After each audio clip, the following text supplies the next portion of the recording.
வணக்கம். பரபரப்பு மீடியா செய்திகளுக்காக நான் நிரோஷன். இஸ்ரேலுக்கும் ஹமாஸுக்கும் இடையிலான மிக முக்கியமான பல பரீட்சை ரஃபா நகரில் தான் இருக்கும் என்று பாதுகாப்பு துறையுடன் தொடர்புடைய பலரும் கருதும் நிலையில், பாதுகாப்பு துறையில் உள்ளவர்களின் கூற்றுப்படி இஸ்ரேலின் ரஃபா தாக்குதல் ஹமாஸின் படைப்பிரிவுகளை பலவீனப்படுத்தலாம், ஆனால் அதன் தலைமைத்துவத்தை இல்லாது செய்யலாம் என்ற இஸ்ரேலிய எதிர்பார்ப்பு நிறைவேறாது கூட போகலாம் என்கிறார்கள். அதற்கு காரணம் ஹமாஸிடம் உள்ள அதிமுக்கிய ஆயுதம். ஹமாஸுக்கு எதிரான இஸ்ரேலின் போரில் இஸ்ரேலிய தரப்பில் பலவித ஆயுதங்கள் பயன்படுத்தப்படுகின்றன.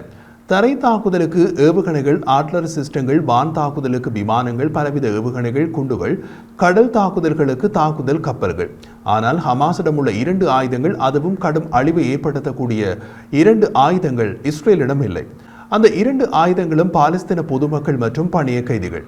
இவர்கள்தான் ஹமாஸின் மானசீக வான் பாதுகாப்பு சாதனங்கள், ஆனால் உயிருள்ள வான் பாதுகாப்பு சாதனங்கள். இஸ்ரேலின் எத்தனை அயன்டோம் வான் பாதுகாப்பு சாதனங்களை அளித்தாலும் யாரும் எதுவும் சொல்ல மாட்டார்கள். ஆனால் இந்த விஷயத்தில் அப்படியல்ல. இவர்களைத்தான் மனித கேடயங்கள் என்கிறார்கள். இஸ்ரேலிய ரஃபா போருக்கு முன்னரே பாலஸ்தீனியர்கள் ரஃபாவின் சில பகுதிகளை விட்டு வெளியேறுகிறார்கள். பாலஸ்தீனிய அகதிகளுக்கான ஐநா ஏஜென்சி திங்கட்கிழமை முதல் சுமார் 1 லட்சம் பேர் அந்த பகுதியை விட்டு வெளியேறியதாக கூறியுள்ளது. இஸ்ரேலிய எச்சரிக்கையை தொடர்ந்து இஸ்ரேலிய பாதுகாப்பு படை IDF நகரத்தின் மீது ஷெல் தாக்குதல்களை நடத்தியதாகவும் டேங்கர்கள் பெருமளவில் குவிக்கப்பட்டதாகவும் செய்திகள் உள்ளன. அவற்றில் ஆயிரக்கணக்கானவர்கள் கொல்லப்படவில்லை. ஏன் தெரியுமா?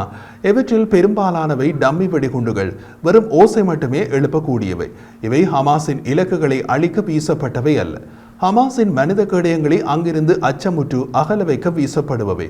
இஸ்ரேலின் பாதுகாப்புக்காகவும் பணிய கைதிகளை மீட்பதற்காகவும் ரஃபாவில் நடவடிக்கை தேவை என்பது இஸ்ரேலிய பாதுகாப்பு அமைப்பில் பரவலாக ஏற்றுக்கொள்ளப்பட்ட விஷயம். இது உண்மையில் ஹமாஸின் எஞ்சி இருக்கும் படைப்பிரிவுகளை வலுவிழக்க செய்யும். ஆனால் மூலோபாய ரீதியாக இது நீண்ட காலத்திற்கு காசா பகுதியில் ஹமாஸின் தலைமையை குறைமதிப்புக்கு உட்படுத்தாது.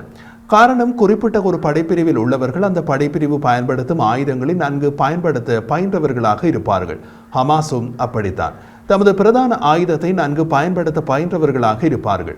அவர்களது பிரதான ஆயுதம் மனித கேடயமாக உள்ள பொதுமக்கள். கேடயத்தை உடைக்க முடியாது. காசாவில் மில்லியன் கணக்கில் மக்கள் உள்ளார்கள். அவர்களில் சிலர் இருந்தால் பாதுகாப்பு, இறந்தால் பிரச்சாரம், போனஸாக உலகளாவிய ஆர்ப்பாட்டம். இவ்வளவு உன்னதமான பாதுகாப்பு இஸ்ரேலிய பிரதமருக்கோ அமெரிக்க ஜனாதிபதிக்கோ கூட கிடையாது. ஆனால் காசாவில் உள்ள சின்வாருக்கு உள்ளது. ரஃபாவுக்கு வெளியே காசா பகுதியில் உள்ள மற்ற பகுதிகளில் இருந்து தொடர்ந்து இயங்கி வருவதால் இந்த நடவடிக்கையில் இருந்து தப்பிக்கவும் போர் நிறுத்த கோரிக்கைகளை பெரிய சலுகைகள் இல்லாமல் தொடரவும் முடியும் என்று ஹமாஸ் தலைவர்கள் கணக்கிட்டிருக்கலாம் என்று போர் ஆய்வுக்கான நிறுவனம் ISW தெரிவித்துள்ளது. அதனால் சின்வார் ரஃபாவில் சிக்கல் என்றால் தரைமார்க்கமாக மற்றொரு பகுதிக்கு ஓடிவிட முடியும். ஹமாஸின் 30% தரையடி சுரங்கங்களே இதுவரை அளிக்கப்பட்டுள்ளன. அதனால் காசாவின் ஹமாஸின் தலைவர் யாக்கியா சின்வார் ரஃபா நடவடிக்கையை எதிர்மறையாக பார்க்க வேண்டிய அவசியம் இல்லை. ஏனெனில் இது இஸ்ரேலுக்கு அழுத்தத்தை அதிகரிக்கும் மற்றும் உலகளவில் அதன் நிலையை பலவீனப்படுத்தும். ஆனால் அவர் தப்பித்துக் கொள்ள முடியும். IDF டேங்கர்கள் தரைக்கு மேல் இருக்கும்போது காசாவில் நிலத்தடியில் இருந்து இயக்க முடியும் என்பதையும் சின்வார் நிரூபித்துள்ளார். ரஃபா நகரம் துரதிர்ஷ்டவசமாக ஹமாஸ், இஸ்ரேல் மற்றும் பேச்சுவார்த்தைகளின் மத்தியஸ்தர்கள் விளையாடும் ஒரு பெரிய சதுரங்க விளையாட்டின் ஒரு பகுதி. காசா பொதுமக்கள் சதுரங்கத்தில் சிப்பாய்கள். சதுரங்கத்தில் ராஜாவுக்கான நகர்வில் அவர்கள் வெட்டப்படுவார்கள், வீழ்த்தப்படுவார்கள். சதுரங்க ராஜா சிப்பாய்கள் சூழவே பாதுகாப்பாக நகர்வார். காசாவில் இடம்பெயர்ந்த மக்கள் கான் யூனிஸில் உள்ள அல்மவாசி நகருக்கு வந்து கொண்டிருக்கிறார்கள். ISWவின் வரைபடம் மதியம் 2 மணி வரை இஸ்ரேலின் அறிவிக்கப்பட்ட வெளியேற்ற மண்டலங்களை விளக்குகிறது. அதில் ரஃபா நகரின் அல் சுரேஜ் பகுதியை சுற்றியுள்ள பகுதி மற்றும் அபாசன் அல் கபீரா மற்றும் அல் பாயுக் இடையே உள்ள பகுதி ஆகியவை உள்ளன. அது காசாவுக்குள் முன்பு வந்த உதவிகளின் அதிகரிப்புக்கு ஏற்ப அல்மவாசியில் மனிதாபிமான பகுதியை எவ்வாறு விரிவுபடுத்தியது என்பதை காட்டுகிறது. இதிலிருந்து இஸ்ரேல் அங்கு ஏதோ செய்கிறது என்பது புரிகிறது. ஆனால் 1.3 மில்லியன் மக்களை அங்கு வெளியேற்ற முடியுமா என்பது சந்தேகமே. இஸ்ரேலிய நடவடிக்கையின் தலைவிதி ரஃபாவில் தஞ்சமடைந்திருக்கும் 1 மில்லியனுக்கும் அதிகமான பொதுமக்களுக்கு என்ன நேரிடும் என்பதன் விளைவுகள் பற்றிய மனிதாபிமான மற்றும் ராஜதந்திர கவலைகள் நிறைந்ததாக உள்ளது. போர் நிறுத்தம் தொடர்பாக இஸ்ரேலுக்கு மேலதிக சலுகைகளை வழங்க விரும்பவில்லை என்று ஹமாஸ் தெரிவித்துள்ளது. கத்தாரில் உள்ள ஹமாஸின் அரசியல் பிரிவு அலுவலகத்தை சேர்ந்த இசாட் எல் ரசீக் கடந்த திங்கட்கிழமை நாம் ஏற்றுக்கொண்ட ஒரு முன்மொழிவை விட மேலதிக நிபந்தனைகளை ஏற்க மாட்டோம் என்று தெரிவித்தார். அதில் கைதிகள் இடமாற்றமும் அடங்கும். இஸ்ரேல் ஒரு உடன்பாட்டை எட்டுவதில் தீவிரமாக இல்லை.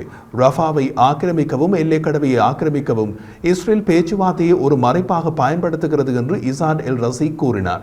இதுதான் இப்போதைய சூழ்நிலை. இதில் இஸ்ரேல் ஹமாஸை பலமிழக்க செய்யலாமே தவிர சின்வார் உட்பட ஹமாஸ் தலைவர்களை மனித கேடயங்களுக்கு வெளியே கொண்டு வருவது மிக மிக கடினம்.